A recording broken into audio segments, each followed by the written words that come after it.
रजनी देवी और उनकी बहू नेहा के बीच हल्की फुल्की नोक-झोंक रोज होती रहती थी। दोनों के बीच कोई बड़ी दुश्मनी नहीं थी, लेकिन सास को रोज बहू को टोकने की आदत थी और नेहा कभी कभी पलटकर जवाब दे देती थी। उनके पड़ोस में कामिनी नाम की एक महिला रहती थी, जिसका काम ही था घरों में आग लगाना।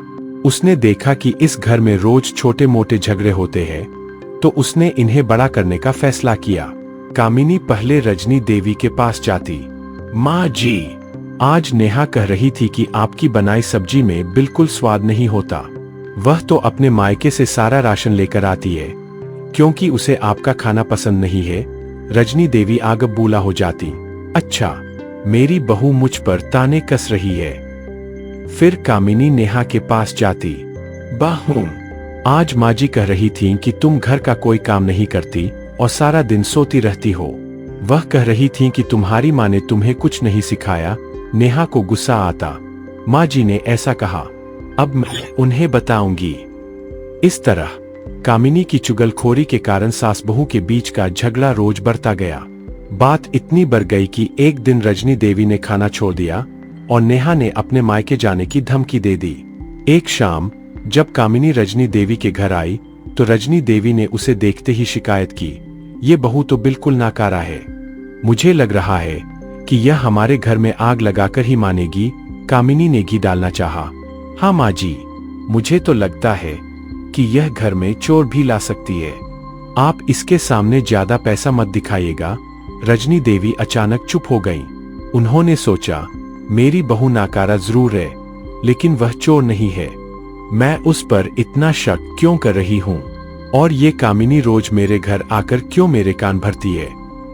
अगले दिन रजनी देवी ने नेहा को आवाज दी, बहू, जरा मेरे साथ बाजार चलो।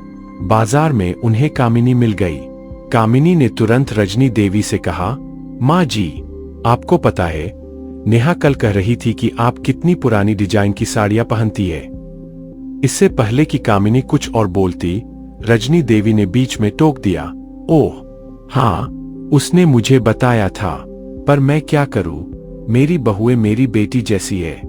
उन्हें मेरी साड़ी पुरानी लग सकती है, पर मेरा प्यार नहीं। कामिनी का मुंह खुला रह गया। रजनी देवी ने नेहा से कहा, क्यों बहू, तुम यही बात कह रही थी? नेहा को अपनी सास का इरादा समझ आ गया। उसने मुस्कुराकर कहा, हाँ माँ जी, और मैंने आपसे यह भी कहा था कि आप जो भी पहनती है उसमें बहुत सुंदर लगती है। कामिनी को समझ आ गया कि दाल में कुछ काला है। वह तुरंत वहां से निकल गई। घर आकर रजनी देवी ने नेहा को गले लगाया। बहू, आज मुझे पता चला कि यह कामिनी नाम की पड़ोसन रोज हमारे घर में झगड़ा करवाती थी। हम लड़ते जरूर थे, लेकिन हमारा रिश्ता कोई बाहरी आदमी नहीं तोड़ सकता। नेहा ने कहा, हाँ माँ जी, हमारा रिश्ता एक खुली किताब हो सकता है, लेकिन किसी चुगलखोर की कहानी नहीं। उस दिन से सास और बहू ने एक नियम बनाया, वे भले ही आपस में लड़े, लेकिन किसी तीसरे की बात पर भरोसा नहीं करेंगी।